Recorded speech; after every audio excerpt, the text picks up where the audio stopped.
YouTube channel देख रहे हैं। मैं इमरान खान हूँ। नाज़रीन, मैंने इमरान खान से एक चीज़ सीखी।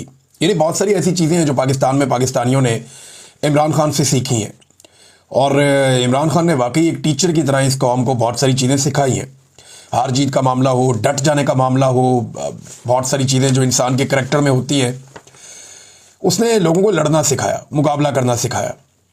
पाकिस्तान में बेशुमार लोगों ने पाकिस्तानियों को ये बात समझाई कि पाकिस्तान की मिलिट्री एस्टेब्लिशमेंट पाकिस्तान के लिए एक मुसीबत है, एक प्रॉब्लम है, और इनकी पॉलिसीज़ का पाकिस्तान को लगातार नुकसान हो रहा है। समझ ही नहीं आई कभी कौम को। लेकिन जब ये बात इमरान खान ने समझाई तो आज कौम का बच्चा बच्चा ये बात जानता है। एक कंट्रीब्यूशन तो है इमरान खान का बहुत बड़ा। मैंने उनसे एक चीज़ सीखी इमरान खान साहब से कि मैं ये सोचता था वो एक बात बार बार क्यों करते हैं, बार बार क्यों करते हैं, बार बार क्यों करते हैं। बहुत सारे लोग तनकीद करते थे, एक ही तकरीर है, इमरान खान बार बार करता है, वही बातें बार बार रिपीट करता है, वो क्यों बार बार वही बात करते चले जाते हैं। तो मैंने इससे सीखा कि इमरान खान ने वो बातें इतनी मर्तबा की कि वो लोगों को जुबानी याद हो गई। उन्होंने लोगों को नजरिया दे दिया, बार बार बता बता के अवेयरनेस देने का ये एक तरीका था, लोगों को फार्मूला याद करवाने का एक तरीका था। और जो सच होता है ना, वो बदलता नहीं है, वो वही रहता है। जिस आदमी ने कहानियां सुनानी हो, कभी ये सुना दे, कभी ये सुना दे, कभी वो सुना दे, जिसने सच बोलना होता है ना, उसके बाद एक ही बात होती है, सीधी सीधी।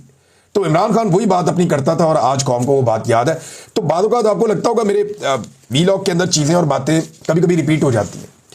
तो मेरे ख्याल में जो चीज़ जैसे होती है उसको जब आप बयान करते हैं तो जितनी दफ़ा आप करते हैं वो वैसे ही रहती है।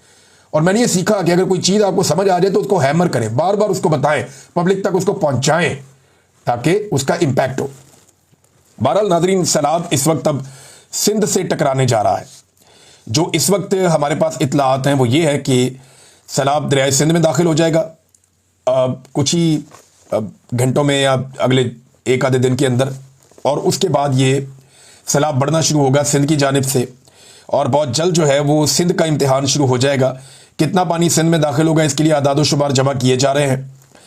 दरियाए सतलुज के अलावा बाकी दो दरियाओं में इस वक्त सूरत-ए-हाल पहले की तरह ख़राब नहीं है। यानी जो हुआ दरियाए चनाब की वजह से वो बहुत बड़ा नुकसान हुआ। बहुत बड़ी बेल्ट है पंजाब की जिसको नुकसान हो गया। आपकी चावल की तकरीबन सारी फसल उड़ा के रख दी चनाब में आने वाले सैलाब ने।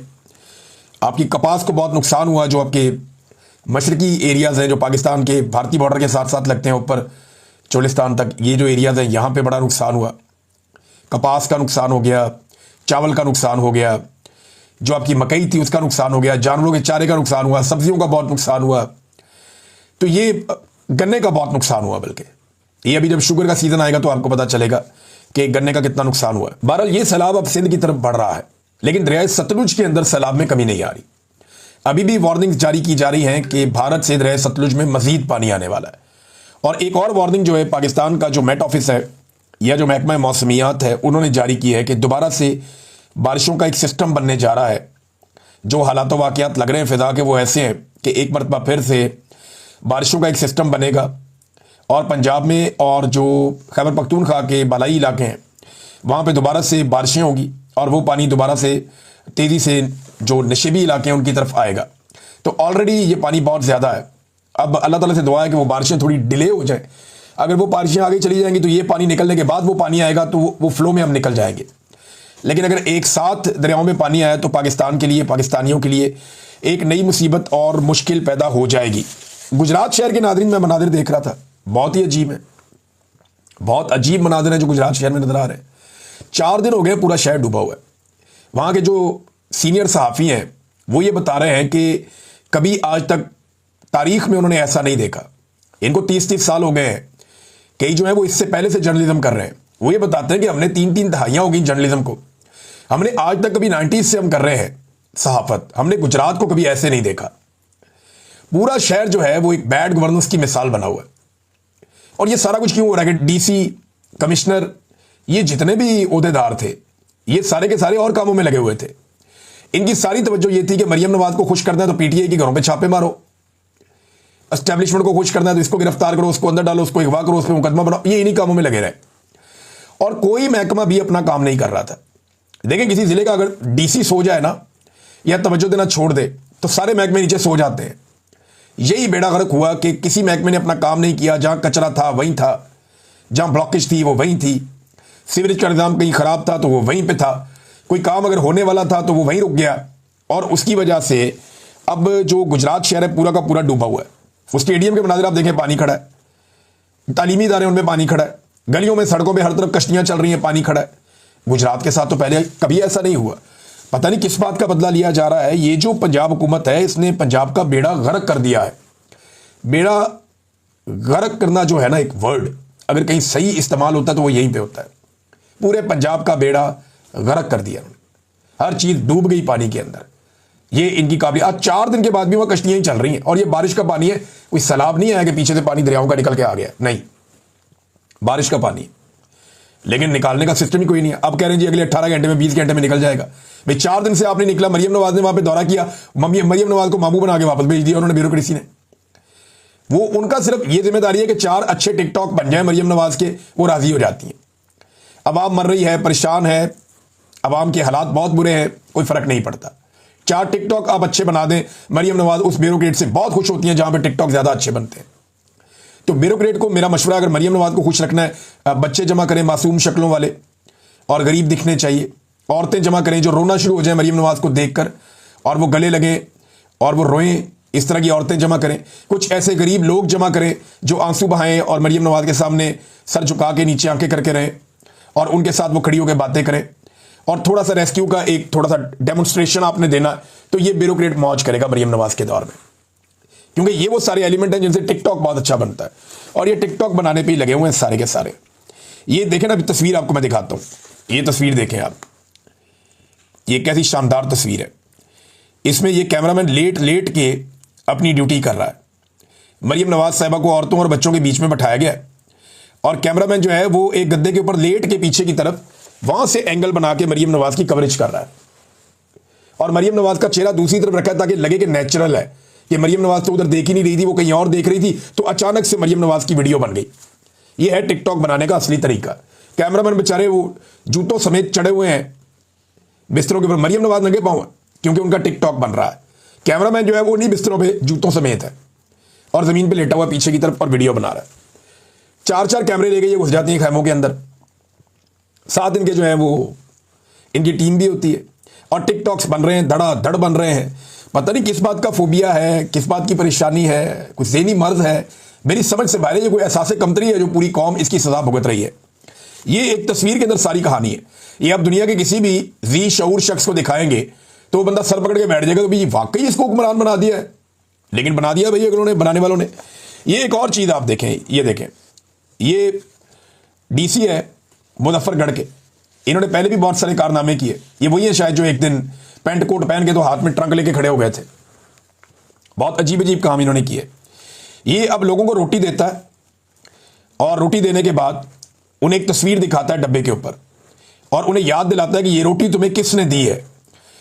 और फिर जब वो भूखा शख्स इसको ये जवाब देता है ना कि ये रोटी मुझे मरियम नवाज ने दी है, तो फिर वो डीसी उसको वहां से जाने देता है।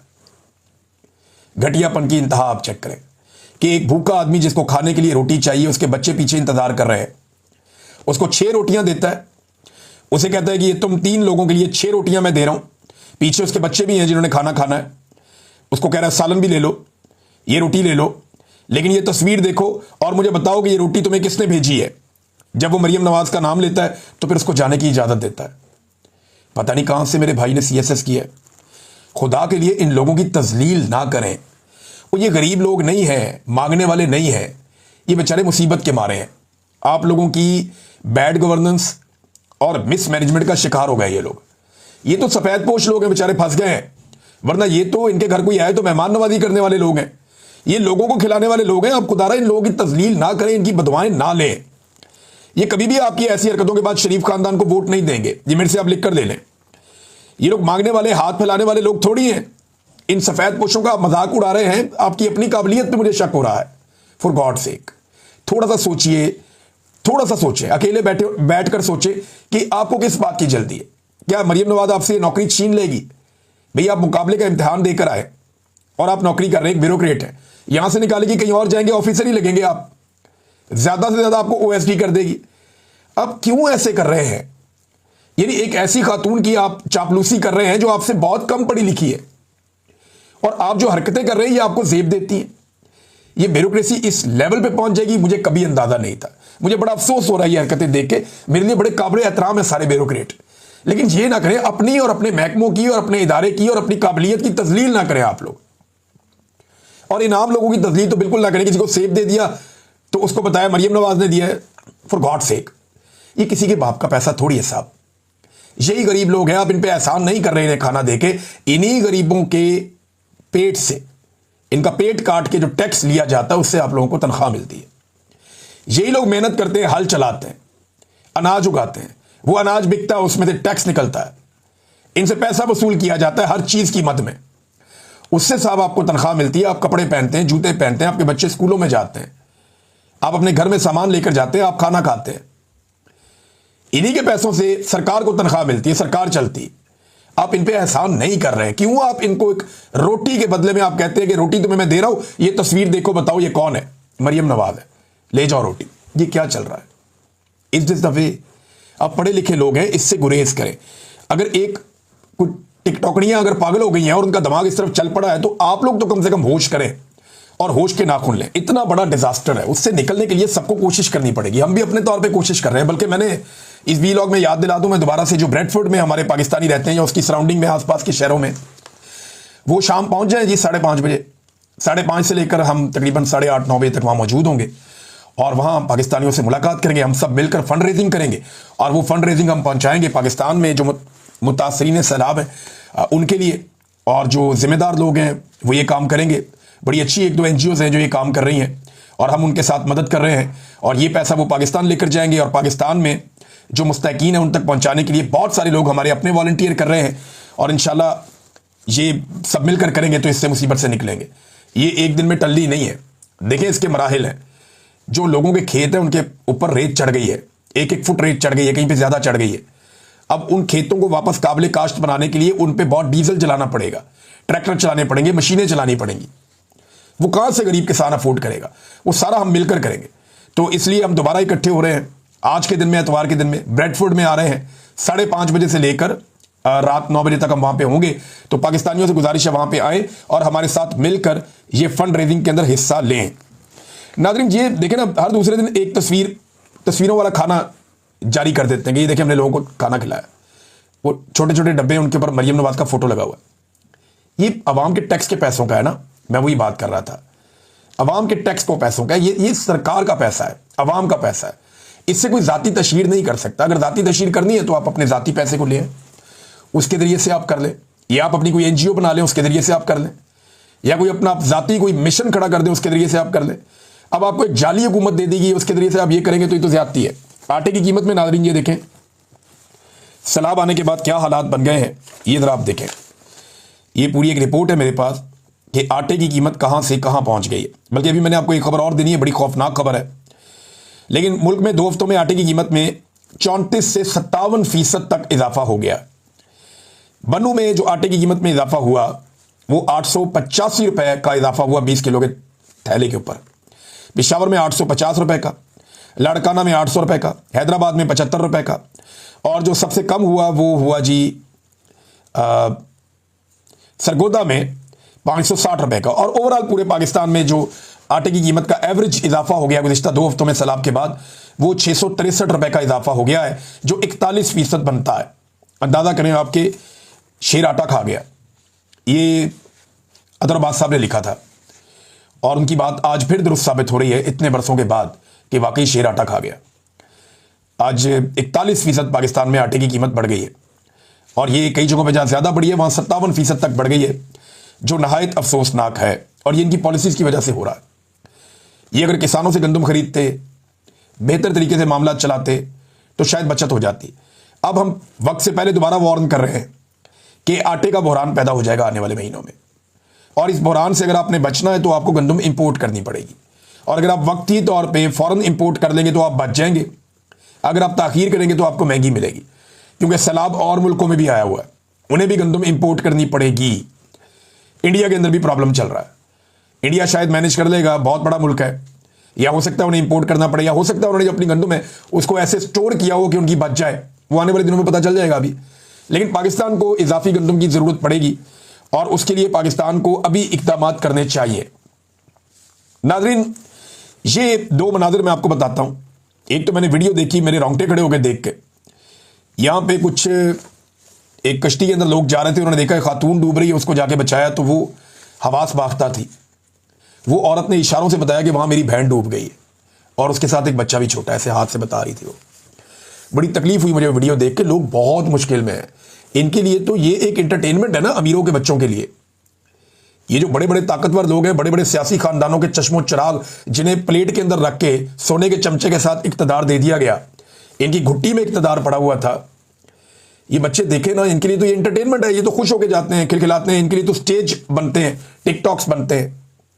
लेकिन उस औरत के बारे में सोचे कि वो तनहा पानी के बीच में डूब रही थी, उसको वहां रेस्क्यू किया गया। उसने कहा मेरी बहन भी है और मेरा वहां पे एक बच्चा भी है हमारा, और वो नहीं मिल रहा। और वो इशारों में बता रही थी, उससे बोलने के काबिल भी नहीं थी बेचारी। अब ये जलालपुर पीरवाला में दरिया चनाब में सैलाब मुतासरीन की कश्ती डूब गई है। एक खातून और 4 बच्चे डूबकर जाँ बहक हो गए हैं। और ये जो बच्चे थे ये 7 साल से कम उम्र के थे। कश्ती में 20 से ज्यादा लोग सवार थे। यानी कश्तियां अवेलेबल नहीं है, हुकूमत मदद ही नहीं कर रही। एक कश्ती में 20 लोग से ज्यादा थे, वो कश्ती डूब गई। 4 बच्चे फौत हो गए, एक खातून फौत हो गई, बाकी लोगों को रेस्क्यू किया गया।